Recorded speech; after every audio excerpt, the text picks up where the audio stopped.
je m'appelle Latifa Olkouir et auparavant j'ai été directrice du Bondi Blog et j'en suis toujours membre du conseil d'administration parce que c'est un média qui est en format associatif.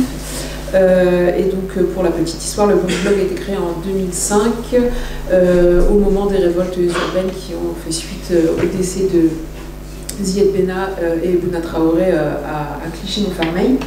Et donc voilà, tout le monde s'en souvient, 3 semaines de révolte, l'état d'urgence et un réel questionnement sur ce traitement médiatique parce qu'à la télévision on ne voyait que des voitures en flammes sans comprendre pourquoi, comment ce sentiment de colère en fait pouvait naître et de quelle manière il est exprimé. Et ce qui en dit long finalement sur, en tout cas en 2005, la manière dont les journalistes français voyaient ou la manière dont les journalistes français voulaient couvrir ces événements, c'est qu'il a fallu attendre des Suisses pour venir à Bondy et dire d'accord, on va venir, mais on va couvrir ces événements, pas seulement quand il se passe quelque chose, mais on va louer un petit studio dans un quartier de Bondy et on va rester.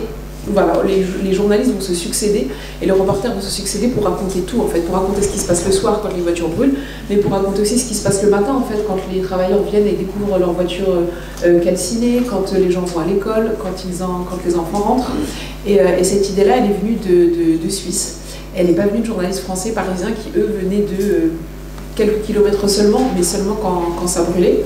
Et donc ils ont créé, parce que c'était à la mode à l'époque, un blog, c'est suisse, et ils ont vu que ça marchait tellement. Et ils ne pouvaient plus faire les allers-retours entre Lausanne et Bondy. Et donc ils se sont dit, bah, tiens, on va donner les clés à quelqu'un du coin. Donc il y avait un professeur qui était très investi auprès de jeunes et à qui il a passé le relais. Donc c'est comme ça que le Bondi Blog est né.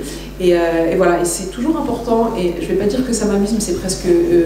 voilà, encore une fois, ça en dit long sur le fait que ce soit des personnes étrangères au territoire, en tout cas qui ne sont pas de nationalité française, qui ont créé ça. Et après, ça a été repris par des Français, des locaux, et ça s'est énormément développé. Cette année, le Bondi Blog va fêter ses 20 ans, avec, encore une fois, des problématiques qui sont très liées à l'époque.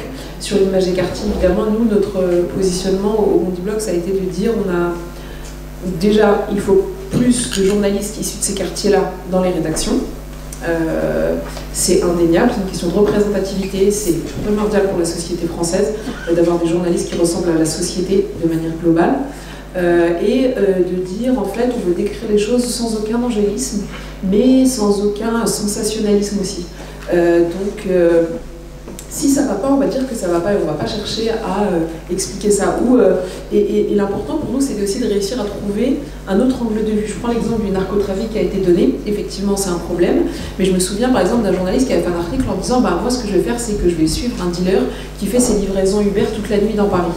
Parce qu'en fait, ça donne à voir quoi? Ça donne à voir effectivement cette personne qui deal, mais ça donne à voir qui sont ses clients, dans quel quartier il va, qui il va livrer et de qui on parle vraiment. Et donc ça donne une vision d'ensemble, de dire bah oui effectivement vous pouvez nous filmer le narcotrafic, les nuisances que ça génère dans un quartier, effectivement, mais par contre donnez-nous à voir aussi l'autre côté, la société française dans son intégralité. Le narcotrafic nous concerne toutes et tous, pas seulement les habitants des quartiers, mais la société tout entière et la place qu'ont la drogue, les addictions, etc. dans la société, bref.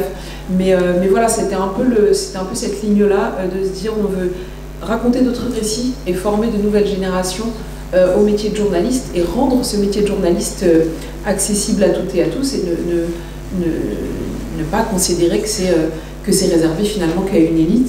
Donc c'est pour ça qu'on a développé une prépa avec l'école de journalisme de Lille qui a bien plus de 10 ans maintenant, qui a énormément de journalistes maintenant qu'on retrouve dans des rédactions nationales qui sont passés par le Bondi Blog parce que c'est pareil, la force de ce média associatif, ça a été de dire le journalisme t'intéresse, tu n'as aucun réseau, tu ne sais rien, etc. Tu ne sais pas comment on écrit un article, quel que soit ton âge par ailleurs, mais la porte est ouverte et tous les mardis soirs on fait une conférence de rédaction. Vous avez des choses à dire, que vous soyez habitant du quartier ou que vous habitiez plus loin, en fait vous pouvez venir le dire et en parler.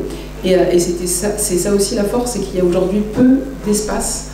C'est lié aussi aux enjeux politiques de la ville, la fermeture des maisons de quartier, la fin de subventions, etc. Il y a finalement peu d'espace où de jeunes adultes ou des adultes peuvent échanger entre eux de sujets liés à l'actualité dans un cadre qui ne soit pas scolaire ou dans un cadre qui ne soit pas professionnel, etc. C'est quelque chose qui se raréfie en fait finalement, ces espaces d'échange où naissent des désaccords. Parce qu'encore une fois, une rédaction, un média, ça se construit aussi sur des désaccords et des oppositions, et c'est de donner à voir aussi ces oppositions-là.